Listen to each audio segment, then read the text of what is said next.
신의 한 수의 구독, 좋아요, 알림 방법입니다. 보실 영상을 눌러주세요. 아래의 구독 버튼을 눌러주세요. 그럼 종 모양이 나옵니다. 그 종 모양을 눌러주시면 신의 한 수의 새로운 영상들이 알림이 울립니다. 그리고 엄지척 좋아요 버튼을 눌러주세요. 여러분의 구독, 좋아요 버튼은 신의 한 수에 큰 힘이 됩니다.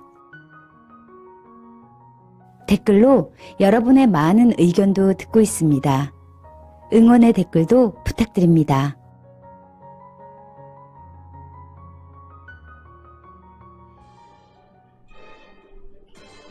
안녕하십니까. 신의 한 수 홍철기입니다. 문재인 대통령의 8.15 경축사에 대해서 제대로 된 분석과 평가가 지금 언론에서는 많이 부족한 것 같습니다. 특히 평화경제를 언급한 부분에 대해서는 논란의 여지가 있는데요. 그런데 그 평화경제라는 것이 허울만 있고 내용은 없는 것이다 라는 말이 있습니다. 이에 대해서 북한 전문가이신 국민대 조영기 교수님 모시고 논의해 보도록 하겠습니다. 안녕하십니까? 네, 안녕하세요. 어제 광복절 경축사들 다들 뭐 읽어보기도 하고 보기도 하고 그랬을 것 같은데요. 그런데 그 내용 자체에 심각한 문제가 있다. 그런 말씀을 오늘 하신다고 들었는데 어떻게 되는 건가요? 예, 어제 그 대통령이 그 74주년 광복절 경축사를 하시면서 핵심 단어는 아마 이념의 외톨이 그리고 남북 평화 경제였고요. 이제 부가적으로 지금 우리 한일 간의 긴장 국면이 굉장히 많이 조성되어 있는데 이제 대화와 협력의 길로 나아가겠다라고 해서 일본이 이게 화해 메시지를 보낸 것이다. 그래서 핵심은 아마 세 가지인 것 같고요. 이제 먼저 일본하고 대화와 협력의 길을 모색하려고 그랬는 것. 이거는 뭐 우리가 지금 다 잘 알고 있는 것처럼 지난 8월 2일 일본이 화이트 리스트 국가라는 것은 뭐 영어이긴 합니다만 쉽게 설명을 드리면 수출 심사를 할 때 우대를 해준다라는 것이 이제 화이트 리스트 국가인데 그런 대우에서 이제 한국이 제외가 되니까 뭐 한 1100여 개 정도의 중요한 소재, 장비 뭐 이런 것이 아마 일본으로부터 시작해서 들어오지 않으니까 한국 경제에 굉장히 큰 타격을 주고 있는 것 같아요. 그래서 이거 우리의 이 경제 실상을 보면 일본의 화해 메시지를 보낸 것은 전 뭐 개인적으로는 잘한 것이다 이렇게 말씀을 드릴 수 있을 것 같습니다. 이제 대통령이 지금 이념의 외톨이와 관련된 발언에 대해서 지금 대한민국이 이념이 없어야 되는 나라인가 라는 거에 대해서 저는 굉장히 불만입니다. 왜냐하면 정체성을 부정하는 것 같았어. 대한민국의 정체성을 부정하는 것 같았어. 이런 측면에서 조금 우리가 이 이념의 문제를 다시 좀 새롭게 봐야 될 것 같아요. 이념이 뭐를 결정하는가? 체제를 결정한다. 이 체제가 국가의 정체성을 만든다는 점에서 저는 체제 또는 이념은 매우 중요한 요소다. 국가의 핵심 요소다. 네. 이념이 체제를 만든다라는 측면에서 그러면 이 이념이 결국은 국가의 정체성을 만드는 것인데 정체성이라는 정체성이라는 것이 뭐냐면 그 국가가 존재하는 한에는 변할 수 없는 국가의 근본 정신이다 라는 측면에서 국가의 정체성은 매우 중요하고 그런 의미에서 이념은 굉장히 중요하다라고 이야기를 드릴 수 있을 것 같습니다. 이 이념과 관련된 문제를 대통령이 지금 굉장히 허물려고 그러는 시도들이 조금 있었어요.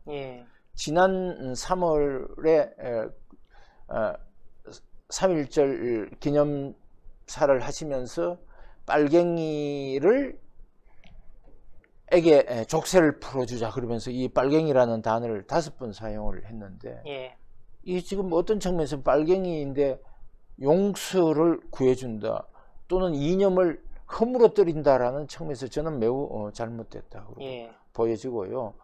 또 한 가지의 문제는 6월 6일 현충일 추념사를 하시면서 그 자리가 어떤 자리인데 김원봉에 대해서 서원을 해주겠다. 대한민국 이 지금 정신이 있는 건지 없는 건지 저는 잘 모르겠습니다. 이거가 그 제가 봤을 때는 이처럼 이념을 허무르는 발언이 이번에 8.15 경축사에서 이념의 외톨이다. 그러고 그 앞에 또 아마 제가 봤을 때는 이제 야당을 가지고 뭐 이야기를 한 것 같은데 제가 봤을 때는 이 굉장히 잘못된 것 같아요. 이념의 문제는 매우 중요한 국가의 정체성을 결정하는 문제고 체제를 결정하는 문제. 그래서 이런 측면에서 대통령이 가지고 있는 이념과 관련된 또는 체제와 관련된 측면에서는 매우 잘못된 인식이다. 제가 하나만 질문 드릴게요. 그러면은 대한민국이 추구해야 될 이념, 대한민국의 이념이라는 것은 어떤 건가요? 대한민국의 이념 또는 국가의 정체성이 녹아 들어간 것이 어디냐면 헌법인데요. 헌법 정신을 지키는 거예요. 대한민국의 헌법 정신은 자유민주적 기본 질서예요. 자유민주주의다. 그러고 또 후반부에 가면 경제조항에서는 자본주의 시장경제를 지키는 것인데 이 자본주의 시장경제나 또는 국가의 정체성, 자유민주적 기본 질서를 허물어뜨리려고 하는 것들이 굉장히 많이 보인다. 저는 이렇게 보고 있습니다. 이념이라는 것은 우리가 국가의 흥망성쇠를 결정하는 매우 중요한 정신이다, 자체다, 근본이다 라고. 그래서 공산주의자들이 왜 이념 문제에 대해서 이렇게 자꾸 이야기를 하고 색깔론이라고 그래서 반격을 펴는가. 이 반격에 대해서 야당이 지금 대응하지 않는 것도 저는 굉장히 이 문제라고 생각돼요. 이념 문제를 희석시키려고 색깔의 문제를 가지고 나왔는데 이 친구들이 지금 가지고 있는 생각은 이념의 문제에서 색깔론을 제시하면서 색깔의 문제를 희석시키면서 오히려 자기네들이 가지고 있는 색깔의 문제를 강화시키고 있다라는 측면에서 매우 위험한 생각이다. 그 사람들도 자기네 이념이 있잖아요. 그 이념이 바로 우리가 이야기했던 색깔론, 반공이라든지 자유민주적 기본 질서인데 이 친구들은 자유민주적 기본 질서가 아니라 공산주의든지 또는 사회주의로 가든지 아니면 지금에 있는 북한의 전체주의로 가려고 그러는 그런 생각들을 가지고 있다. 그런 의미에서 제가 봤을 때는 이 친구들이 지금 이야기하고 있는 색깔론으로 가지고 공격하는 거에 대해서 제대로 대응해야만 나라의 전망이 제대로 설 것 같다. 여기서 중요한 문제는 이런 거.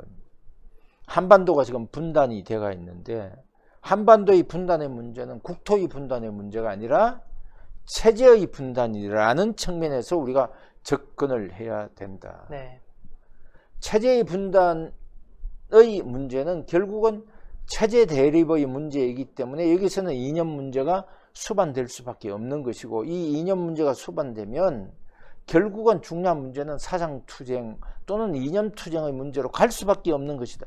지금 와서 색깔론의 문제로 늘 허물거리면서 지금까지 왔다라는 측면에서 우리는 이념의 문제를 경시하는 것 자체가 저는 매우 잘못된 것이다 라고 이렇게 보고 있는 것이고요. 그래서 이 이념 문제는 결국은 사상의 문제 또는 이 투쟁의 문제이기 때문에 이 사상의 문제, 투쟁의 문제에서 한 발 물러서는 건 매우 잘못된 것이다 이렇게 보고 있는 거고 우리가 지금 어떤 체제, 어떤 이념을 선택할 것인가는 매우 중요해 보이는 것 같아요. 체제는 우성의 체제도 있고 열성의 체제도 있습니다. 우성의 체제가 어떤 거가 우성의 체제이고 어떤 거가 열성의 체제인 거는 역사가 증명했어요. 사회주의 붕괴된 거는 우성의 체제가 아니라 열성의 체제이기 때문에 붕괴된 거고 자유민주주의가 지속되고 있는 것은 우성의 체제이기 때문에 지속되고 있는 것이다. 그래서 우리가 선택해야 될 체제는 당연히 우성의 체제이고 이 우성의 체제를 선택해야만 인간의 존엄성이라든지 국가의 발전이라든지 또는 다른 국가와의 관계를 매우 잘할 수 있다라는 측면에서 저는 체제의 문제, 이념의 문제를 소홀히 하는 것은 굉장히 잘못된 것이다 라고 보여지고 있는 것이고 어제 대통령이 잠깐 통일에 대한 이야기를 하신 것 같은데 통일은 어떤 통일을 할 것인가도 굉장히 중요하다. 통일의 문제는 결국은 체제 선택의 문제이기 때문에 이 우성의 체제를 선택하는 것이 바로 바람직한 답이다, 이렇게 보여지고 있습니다. 어제 제가 경축사를 보기로는요, 상호 체제를 인정한다 뭐 이런 단어도 들어갔던데요. 상호 체제를 존중한다. 지금 북한의 전체주의 체제를 우리가 존중해야 될 체제인지에 대해서는 근본적인 의문을 한번 국민들이 가져봐야 될 것 같아요. 북한의 전체주의 체제가 존경받는 체제인가? 자유민주주의 체제가 존경받는 체제인가? 또 하나 여기서 중요한 문제는, 체제의 문제는 쉽게 말씀을 드려서 짬뽕의 문제가 아니에요. 체제를 두 개 합쳐서 될 문제가 아니고, 체제는 선택의 문제지 좋은 체제를 선택하는 것이 혼합하는 것은 아니다 라는 측면에서 나는 대통령이 가지고 있는 체제에 대한 인식, 이념에 대한 인식은 매우 잘못된 것이다, 이렇게 개인적으로는 생각하고 있고, 우리 또 많은 구독자들도 그렇게 생각해 주리라 생각됩니다. 예, 어제 또 보면요, 청와대에서 8.15 광복절 경축사에서 경제를 얘기한 거는 뭐 최초다, 이런 식의 얘기를 하고 있어요. 그게 내용인즉슨 결국은 소위 말하는 평화경제인 것 같은데요. 그에 대해서도 문제가 많다고 조영기 박사님이 계속 말씀을 해주시고 있거든요. 예, 그 평화경제라는 단어가 언제 나왔느냐? 8월 2일 날 일본이 이제 한국을 화이트리스트 국가에서 제외하고 나니까 8월 5일 날 국무회의에서 대통령이 남북 평화경제를 강조해서 이제 거기를 하겠다라는 거로. 그래서 제가 그걸 들어서 지금 정신이 있는가 없는가라고 그랬는데, 그 다음날 다행스럽게 북한이 또 미사일을 썼어요, 6일 날. 그래서 굉장히 머쓱해지고 맞을 준비나 하라 라고 이야기했는데, 엉뚱한 소리 하지 말라고 그랬는데, 어제 또 8.15 경축사에서 남북 평화 경제를 다시 강조를 했거든요. 강조를 했는데 오늘 아침에 또 통천에서 금년 들어 8번째 지금 미사일 발사하는 것 같아요. 대통령인데 주는 메시지가 이런 거예요. 북한이 지금 굉장히 막말, 요거와 평화 경제와 관련돼서 오늘 아침 이 북한 통신인 조국 평화 통일 위원회 조평통에서 소가 울쓸 일이다 라고 이야기를 정확히 얘기하면은 삶은 소대가리였나 뭐 그랬어요. 아니 하여튼 소가 웃을 일이다. 그렇죠. 네. 소가 하늘을 보고 웃을 일이다 라고 이렇게 이야기를 했어요. 이런데도 평화경제를 지금 강조하고 있다. 하여튼 뭐 시중에는 이런 이야기들 많이 들리대요. 북한이 지금 저렇게 막말하고 있는데 4월부터 뭐 오지랖 발언, 뭐 맞을 준비해라, 굉장히 하여튼 안 좋은 이야기들을 했는데, 예. 우리 대통령은 거기에 대해서 한 말씀도 안 했어요. 예. 우리 지금 인내력 테스트 하는 것 같은 느낌이 들었어요. 청와대를 인내력 테스트 뭐 청와대라고 그렇게 비아냥거리고도 있는 것 같아요. 예. 제가 보기로는 시중에 돌아다니는 이야기 중에 하나가 이런 거예요. 대통령이 지금 북한에 무슨 약점 잡힌 거 아닌가 라고 이야기를 하고 있어요. 예. 이런 이야기도 조금 대통령이 좀 듣고, 지금 우리가 해야 될 일이 뭔가, 모든 거가 전부 다 일본의 화이트리스트에서도 기승전 북한, 뭐 또는 남북대화, 기승전 남북대화, 예. 이게 지금 제대로 된 건가? 제가 봤을 때는 평화경제는 지금 현재의 상태로 봐서, 북한 체제가 유지되고 있는 이 상태로 봤을 때는 페이크 뉴스예요. 왜 그런가? 전 4가지를 그 사유로 들고 있습니다. 첫 번째로, 일본의 경제 체제를 지금 우리가 몰라도 너무 모르고 있는 것 같아요. 네. 정말로 감정적으로 일본에 대해서 대응할 문제인가? 소재 부품 산업에서 양향자라고 지금 인재개발원 원장이에요. 예전에 삼성전자에서 상고 출신이 아마 이 상무까지 하신, 광주에서 국회의원도 출마하고 아마 민주당으로 출마했을 거예요. 정확하게 이야기를 했어요. 50년에서 70년 뒤떨어졌다. 70년이나. 네, 50년에서 70년 뒤떨어졌다. 그 근거로 저는 노벨상이 일본이 노벨상 받은 거 아마 근거라고 생각돼요. 예. 일본이 지금 지난해까지 노벨상 받은 양반들이 28분인데 예. 문학상 노벨 평화상 받은 사람 5사람 빼고 예. 기초과학으로 노벨 화학상, 노벨 물리상 이런 거 받은 양반들이 23분이. 예. 그래서 일본의 경제를 지금 따라잡는 거라고 처음에 만들어낸 것 자체가 페이크 뉴스다. 예. 두 번째는 한국의 GDP하고 북한의 GDP, 일본의 GDP를 좀 보고 이런 얘기를 했으면 좋겠어요. 예. GDP를 보면 한국은 1990조 정도 되고 북한은 30조 원 정도 됩니다. 예. 일본은 얼마냐면 물경 6,800조예요. 우리의 한 3.5배, 남북한 합쳐도 한 3.5배 정도 되는데 예. 북한 경제의 속성으로 봐서 글로벌화의 가치 사슬에 들어올 수 있는 입장이 아니다. 예. 라는 거가, 왜냐하면 북한이 폐쇄 경제고 또 기술 수준이 매우 낙후되어 있기 때문에 북한하고 지금 가치 사슬에 들어간다는 자체가 우리가 지금 잘못하면 경제가 확대 성장되는 것이 아니라 축소지향의 퇴보 경제로 갈 수밖에 없다라는 것이 저희 생각입니다. 예. 세 번째는 지금 이제 다분히 민족 공조의 감성에 의해서 지금 이거를 하고 있는 것 같은데, 저는 국제 경제의 원리는 감성의 논리로 이루어지는 것이 아니라 이성의 논리로 이루어진다. 그래서 경제 활력을 오히려 축소시킬 가능성이 굉장히 높다라고 예. 보여지고 있습니다. 그리고 마지막으로는 조금 전에 우리 이념의 외톨이 뭐 이렇게 이야기를 했는데, 체제의 문제, 이념의 문제와 국가 정체성의 차이도 저는 굉장히 평화 경제를 위협하는 요인이다 라고 이렇게 보고 있습니다. 저는 지금 한국의 많은 사람들이 북한을 찬양하고 뭐 북한에 요구하는 걸 전부 다 진보라고 이야기를 하는 사람들이 굉장히 많은데, 그거 바보 같은 얘기. 예.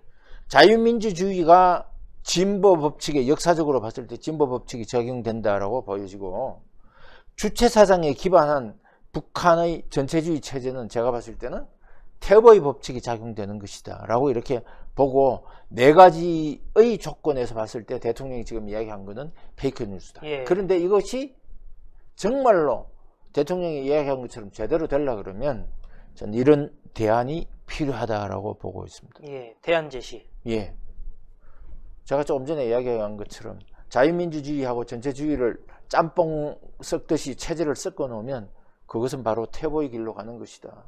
우리 이 사실을 명확히 인식하고 통일에도 이 문제를 적용시켜야 되는데, 현재 상태에서는 민족 공조라는 감성에 기반한 평화 경제 자체를 접는 것이 저는 바른 길이고, 정말로 남북 평화 경제가 제대로 되려고 그러면 북한의 개혁 개방에 나서는 것이 바람직한 것이다. 길이다. 예. 그래서 북한의 사상 해방에 몰두하는 것이 제대로 된 평화 경제를 만드는 길이다라고 저는 생각을 합니다. 예. 그래서 북한의 사상 해방의 핵심은 주체 사상을 없애는 거예요. 김정은이 사라지는 겁니다. 그래야만 북한의 시장화나 북한 경제가 제대로 돼서 남북 평화 경제에 의해서 거기를 할 수 있는 작은 희망이 보인다. 저는 이렇게 생각합니다. 예. 하나만 여쭤볼게요. 페이크 뉴스가 우리말로 뭐죠? 가짜 뉴스. 가짜 뉴스. 알겠습니다. 오늘 말씀 감사했습니다. 감사합니다. 정말 심각하네요. 결국은 대한민국의 정체성과 이념의 문제였습니다. 그런데 그런 문재인 정권 총선에서 심판하는 것만이 그나마 대한민국을 제 길로 돌려놓는 일이 아닌가 싶습니다. 그렇지 않으면 평화경제가 결국에는 가짜뉴스가 된다고 합니다. 조영기 박사님도 유튜브 활동하시는데요. 통일 꿈틀이라는 채널이 있습니다. 많은 시청 바라고요. 물론 신의 한 수 구독 버튼, 추천 버튼 잊지 말아 주시기 바랍니다. 시청자 여러분 감사합니다. 고생하셨습니다. 신의 한 수의 구독, 좋아요 버튼을 눌러주세요. 구독과 좋아요는 신의 한 수의 큰 힘이 됩니다.